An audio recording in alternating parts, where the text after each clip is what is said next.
एक अरबपती देश सोडून जात आहेत टॅक्सच्या कारणासाठी. नाही नाही, भारतातून नाही, UK मधून. तर UK मध्ये स्थित असलेल्या लक्ष्मी मित्तल यांनी आत्ताच एक रिसेंटली आपलं डिसिजन अनाऊन्स केलेलं आहे की ते UK सोडण्याचा विचार करत आहेत.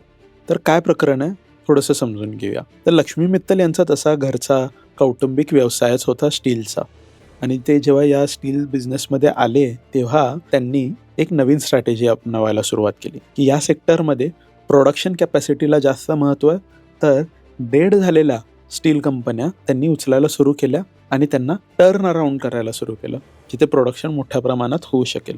अशातच त्यांनी UKची आर्सेलर ही कंपनी विकत घेतली आणि आर्सेलर मित्तल असं त्याचं नामकरण केलं. आणि ती कंपनी चालवण्याच्या ह्याच्या उद्देशानेच UKला जाऊन स्थायिक झाले.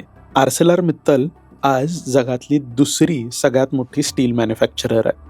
आता एवढ्या मोठे अब्जाधीश असलेले लक्ष्मी मित्तल UK का सोडून जात आहेत?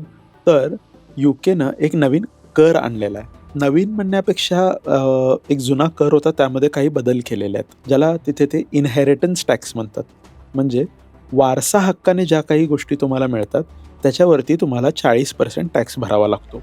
आधी हा फक्त UK रेसिडेंट्सनाच अप्लाय होत होता आणि UKमध्ये जी तुमची प्रॉपर्टी आहे त्याच्यावरच अप्लाय होत होता. तर आता यांनी बदल काय केला आहे तर की मागच्या 20 वर्षांपैकी 10 वर्ष जर तुम्ही UKमध्ये राहत असाल तर तुमची संपूर्ण संपत्तीच्या 40% तुम्हाला इनहेरिटन्स टॅक्स भरावा लागेल, ज्या वेळेला तुम्ही आपली जमीन पुढच्या पिढीला पास ऑन कराल किंवा जी संपत्ती आहे ती पुढच्या पिढीला पास ऑन कराल, त्यावेळेला तुम्हाला 40% कर भरायचा आहे. मग आता ही संपत्ती मोजताना फरक एवढाच आहे, आता फक्त UKमधली नाही तर जगभरातली प्रॉपर्टी गृहीत केली जाणार आहे. आणि याच कारणामुळे लक्ष्मी मित्तल यांनी, जे आता जवळजवळ मागील 30 वर्षापासून तिथे राहत आहेत आणि आता वयही होत आलेलं आहे, तर ते स्वित्झर्लंड किंवा UAEला शिफ्ट होण्याचा विचार करत आहेत, जेणेकरून ती ही एज लिमिट जी आहे ही 20 वर्षाची ही क्रॉस करून पुढे जातील.